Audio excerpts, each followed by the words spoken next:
Here's the three things that we hear at just about every listing appointment we have right now, or even talking at dinner parties. Okay? Hang tight and I'll share them with you.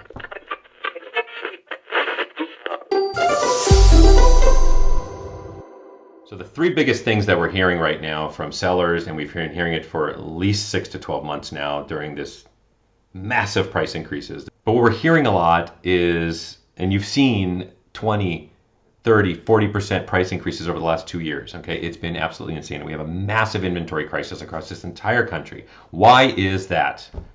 People can speculate on, this and geopolitical situations and all kinds of things, okay?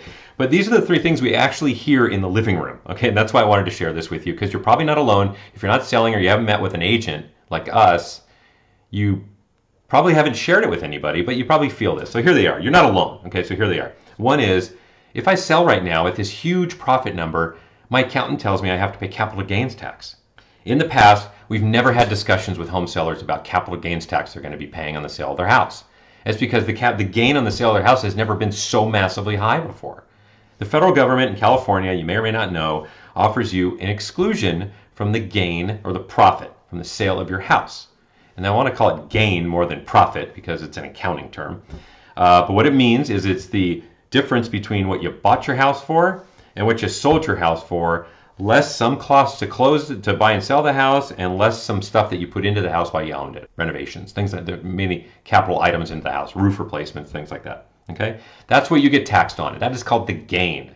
The federal government in California, like I was saying, recognizes the same thing. It's if you own the house by yourself as an individual, you have $250,000 that's automatically excluded from any gain on the sale of the house. Excellent. If you own it with your spouse, you have $500,000. Even more excellent. It has always solved the problem of tax liability. I should say almost always. Because prices are so massively out of control, people are running into tax problems. So let's say you bought a house for $1 million and you sold it recently for $1.7 million. Okay, and you own the house individually in your name. You've put in a couple $100,000 of improvements on the house and closing costs, etc. So you're at essentially you sold the house for $1.7 million, you bought it for $1 million. You take that $200,000 that you spent on the house while you owned it off the $1.7 million. Now you're at $1.5 million. You own it yourself, and like I said, you have a $250,000 tax exclusion or gain exclusion off that $500,000 now that's gain. So now you have $250,000 of gain. You pay tax on that now. You got a huge, sexy number in this massively overinflated market, and that's so exciting that you can tell people, I sold my house $700,000 more than what I bought it for, and that is just amazing. I love hearing stories like that, and I'm going to buy you the first drink when I hear it. But now you got a tax bill. You have to pay capital gains tax on that $250,000 of gain. The taxes rates right now, federal government, depending on your bracket, is 15 to 20%, and then the state of California, for instance, can range, depending on your bracket, from 5 to 10%. So you're going to be paying 20 to 25% tax on that $250,000. Okay, huge number. That's $60,000, $70,000 tax bill. If you ever got a $60,000 to $70,000 tax bill, you know how many people have gotten that kind of a tax bill? It is so small and so scary and daunting that people are deciding not to sell their house because of that one first issue. Okay, second issue is property taxes. Property taxes in California are about 1.1 to 1.25% of the value of the house. So let's say you bought the house for $1 million, our same example. Your taxes are going to be about $12,000 a year. And now you sold your house for that $1.7 million, right? Now you go into another house that, let's say, is $1.7 million. You spend all the money that you got from the new house, okay? That you got from the old house, on the sale. That $1.7 million now, the taxes on that are going to be closer to $18,000 to $20,000. So all of a sudden my taxes just went up about $7,000, $8,000 a year just by going to the new house. That scares people. And sometimes that number is even higher. Sometimes we have people that have bought a house for $500,000 years ago and they're selling it for $1.8 million. Okay? Huge tax increase. Their taxes now are $7,000, $8,000 and they're going up to $20,000. Okay? Big numbers. Scares the shit out of people. Excuse my French. But that's number two. Okay? Number three is, where the hell do I go? I sell my house, big number, I'm all excited, but where the hell do I go? Do I go to another house that's just as costly? People are concerned. They're selling in a huge market with huge profit, but they're buying in the same market. It's called a horizontal move, okay? And in California, for instance, you're seeing those huge values all across the state, okay? So it doesn't make much sense. If you're going to go down in like size, for instance, you don't need that 5-bedroom house anymore and a townhome is better for you, then you're going to be okay. That's fine. If you have to move because of work, by the way, or school, or there's a family situation and you got to move and sell the house and go to a new house, totally fine, totally understandable, totally different situation. You have to do it, okay? And you just do the best you can to protect yourself.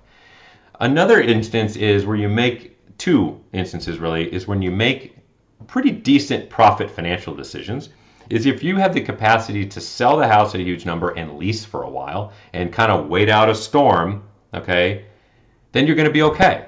That's better. You take a little risk. You take a little risk that the market just keeps cranking up, which I don't think it will, because it can't.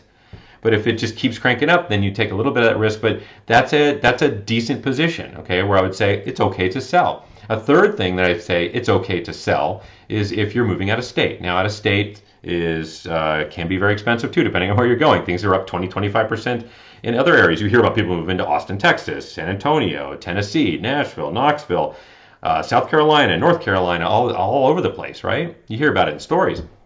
Michelle and I personally sold our house in May of 2021.